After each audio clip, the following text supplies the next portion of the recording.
Hello दोस्तों, नमस्कार। मैं अरविंद कुमार आप सभी का स्वागत करता हूं आपके अपने यूट्यूब चैनल अरविंद कुमार गुरुजी में।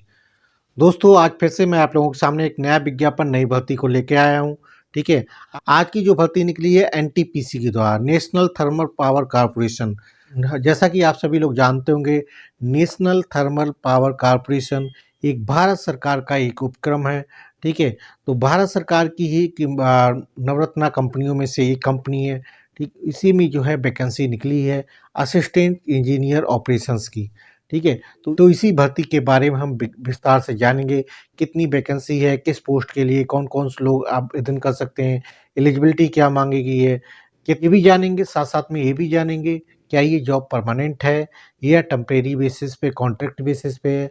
ठीक है। सैलरी क्या मिलने वाली है, इसके साथ साथ में और क्या क्या बेनिफिट्स मिलेंगे अगर हम इसको ज्वाइन करते हैं। ठीक ठीक है। सिलेक्शन प्रक्रिया कैसे होने वाली, इन सारी चीज़ों पे हम विस्तार से जानेंगे। ठीक है। तो वीडियो शुरू करने से पहले आप लोगों से एक गुजारिश है, जो लोग मेरे वीडियो पर पहली बार देख रहे हैं वो लोग प्लीज़ मेरे चैनल को सब्सक्राइब कर लीजिएगा, लाइक और कमेंट शेयर करते रहिएगा अपने दोस्तों के साथ में। ठीक है। तो बगैर देर किए हुए फटाफट चलते हैं अपने आज के विज्ञापन की ओर। ये विज्ञापन निकला है national thermal power corporation limited. ठीक है। ये भारत सरकार का ही उपक्रम है, जैसा कि मैंने आप लोगों को बताया, आप लोग जानते भी होंगे। बेसिकली इसका काम है बिजली का उत्पादन करना। ठीक है। तो हमारे देश में बिजली के उत्पादन करने वाली कंपनियों में से एक कंपनी ये भी है जो गवर्नमेंट की तरफ से है। ठीक है। तो इसमें वैकेंसियों की बात करते हैं तो असिस्टेंट एग्जीक्यूटिव ऑपरेशंस की वैकेंसी निकली है। टोटल वैकेंसी जो होने वाली है 400 वैकेंसी होने वाली है और ये फिक्स टर्म पे है। फिक्स टर्म मतलब कि एक सर्टेन पीरियड के लिए है। सर्टेन पीरियड कितना बताया गया है इन्होंने, एडवर्टाइजमेंट के हिसाब से इन्होंने 3 साल का सर्टेन पीरियड रखा है कि 3 साल के लिए ये जॉब रहने वाली है। ठीक है। अगर कंपनी को रिक्वायरमेंट होती है तो 2 साल के लिए फर्दर एक्सटेंड कर दिया जाएगा। ठीक है। तो टोटल जो टेन्योर पीरियड होने वाला है वो आपकी सर्विस का 5 साल का होने वाला है। ठीक है। ठीक है। 5 साल के बाद मे पॉसिबल कि ये टेन्योर खत्म हो जाए, मे पॉसिबल कंपनी एक्सटेंड कर दे। ये डिपेंड करेगा आफ्टर 5 ईयर्स से। तो अब आपके मन में ये भी प्रश्न आ रहा होगा क्या मुझे इसको ज्वाइन करना चाहिए या नहीं। देखिए, इसका एक सिंपल सा जवाब ये है कि देखिए, एनटीपीसी भारत सरकार की बड़ी कंपनी है। ठीक है। एक सरकारी कंपनी है। इसको अगर आपको ज्वाइन करने का मौका मिलता है, चाहे वो 3 साल हो या 5 साल है, तो यहाँ से आपको बहुत कुछ सीखने को मिलेगा। ठीक है। यहाँ का जो एक्सपीरियंस है, अगर किसी भी प्राइवेट सेक्टर में अगर आप जाते हैं, अप्लाई करते हैं, तो आपको उसका बेनिफिट मिलने वाला है। इन केस फर्दर अगर कोई वैकेंसी, परमानेंट वैकेंसी आती है एनटीपीसी में, तो आप उसमें अप्लाई करेंगे तो आपको वरीयता भी मिलने वाली है। ठीक है। तो और इसके साथ-साथ में आप देखेंगे सैलरी पैकेज भी बहुत अच्छा होने वाला है, जिसके बारे में आगे हम बात करेंगे। ठीक है। तो मेरी समझ से तो अगर आपको जितना अपॉर्च्युनिटी अभी जो मिल रही है उसको कैच करने में कोई बुराई नहीं है, आपको आवेदन ज़रूर कर लेना चाहिए अगर आपकी योग्यता इसमें फँसती है। ठीक है। तो योग्यता की बात कर लेते हैं सबसे पहले। इसके लिए बीटेक डिग्री होल्डर, ठीक है, बैचलर ऑफ इंजीनियरिंग या बैचलर ऑफ टेक्नोलॉजी की डिग्री अगर है मैकेनिकल ट्रेड से या इलेक्ट्रिकल ट्रेड से, इन दोनों में से किसी में भी है आपके पास, मिनिमम 40% मार्क्स के साथ आपने पास कर रखी है, मिनिमम 40% मार्क्स के साथ आपने पास कर रखी है, तो आप इसके लिए एलिजिबल है, आप इसमें आवेदन कर सकते हैं। ठीक है। इसके आवेदन करने के लिए आपको एक छोटी सी टर्म कंडीशन है, एक्सपीरियंस चाहिए। देखिए, इसमें फ्रेशर्स के लिए अभी ये वैकेंसी नहीं है। फ्रेशर्स के लिए बाकी वैकेंसी भी आती है मैनेजमेंट ट्रेनिंग की, समय समय पे मैं आपको वीडियो के माध्यम बताता भी रहता हूँ, आगे जब भी आएगी तो उसको अपडेट भी करूँगा।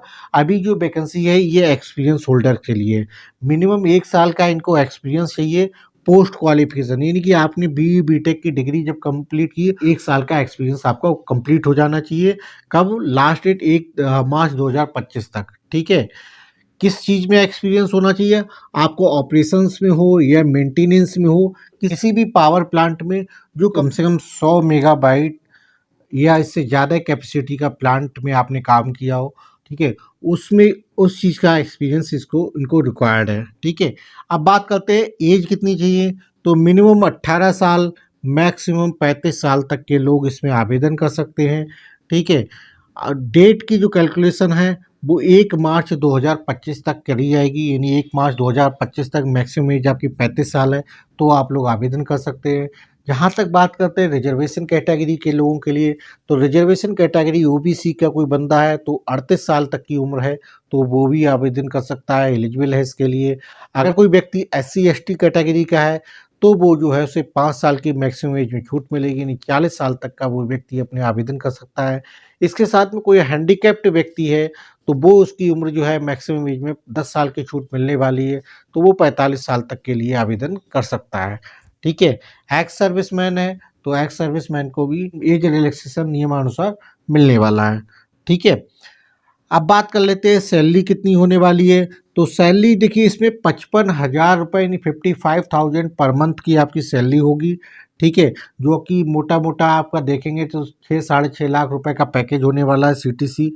ठीक है, इसके साथ में आपको एचआरए मिलेगा, एचआरए इसके अलावा मिलेगा, या कंपनी अकोमोडेशन का आपको रहने के लिए कंपनी का ही कोई अकोमोडेशन मिले तो वो आपको मिलेगा। अगर वो नहीं मिल पाता है तो आपको एचआरए दिया जाएगा। ठीक है, इसके साथ साथ में आपको मेडिकल की बेनिफिट भी मिलेंगे। मेडिकल बेनिफिट जैसे आपके सेल्फ के लिए, आपके बच्चों के लिए, आपकी पत्नी के लिए, और आपके डिपेंडेंट अगर पेरेंट्स हैं तो उनके लिए भी आपको मेडिकल बेनिफिट्स मिलने वाले हैं। तो अच्छा पैकेज, इसके साथ साथ में आपको बहुत सारी मेडिकल सुविधाएं भी मिलने वाली हैं।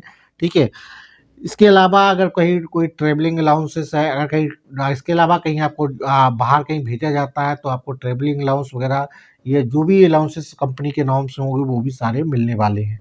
ठीक है, बात आती है कि आपको अप्लाई कहाँ करना है।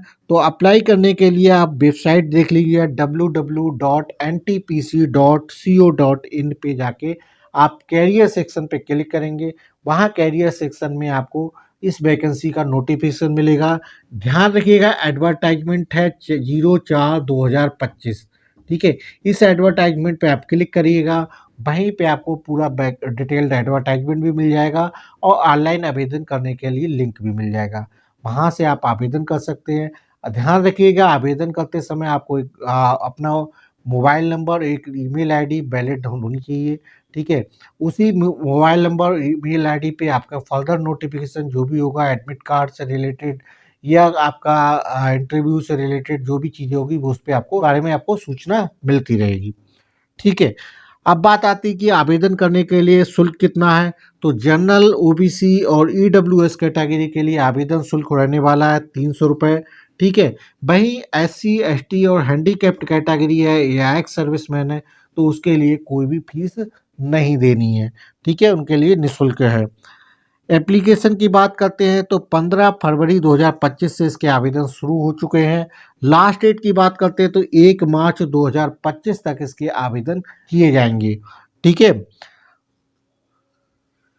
इसके बाद बात करते हैं सिलेक्शन प्रोसेस का। देखिए सिलेक्शन प्रोसेस का अभी इन्होंने जो एडवर्टाइजमेंट अपनी वेबसाइट पे डाला है, ठीक है, मैं 1-2 दिन लेट इसीलिए हुआ कि मैं सोच रहा था कि एडवर्टाइजमेंट की फुल डिटेल आ जाए। अभी तक इन्होंने जो एडवर्टाइजमेंट डाला है उसमें सिलेक्शन प्रोसेस कैसे होगा उसकी कोई भी क्राइटेरिया इन्होंने मेंशन नहीं किया है।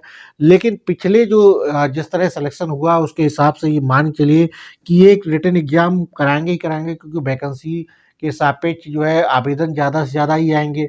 अगर उनको शॉर्टलिस्ट करना है तो मतलब डायरेक्ट इंटरव्यू बेस पे ना होके एक रिटन एग्जाम तो कराएंगे ही कराएंगे। ठीक है, तो रिटन एग्जाम में जो आपका टेक्निकल नॉलेज के क्वेश्चंस आएंगे, जनरल अवेयरनेस के आएंगे, रीजनिंग एबिलिटी या लॉजिकल एबिलिटी के क्वेश्चंस होंगे और इंग्लिश लैंग्वेज से क्वेश्चंस आने वाले हैं। ठीक है, कितने कितने क्वेश्चन का कितना वेटेज है, जो फर्दर अगर कोई अपडेट हुआ वेबसाइट पे तो मैं आपके लिए अपडेट कर दूंगा एक नया वीडियो बना के। ठीक है, अभी तक जो एडवर्टाइजमेंट है उन्होंने इसमें इस तरह का कुछ भी मेंशन नहीं किया है। ठीक है, तो जो पुराना जो है उसी प्रैक्टिस के आधार पे देखें तो रिटन एग्जाम होगा, उसके बाद डॉक्यूमेंट वेरिफिकेशन और फिर मेडिकल होने वाला है। ठीक है, तो ये था दोस्तों आज का advertisement NTPC assistant executive operations के लिए। ठीक है, इसकी जो भी एडवर्टाइजमेंट के इम्पोर्टेंट पॉइंट थे हमने उनको सारी चीज़ों को डिस्कस किया।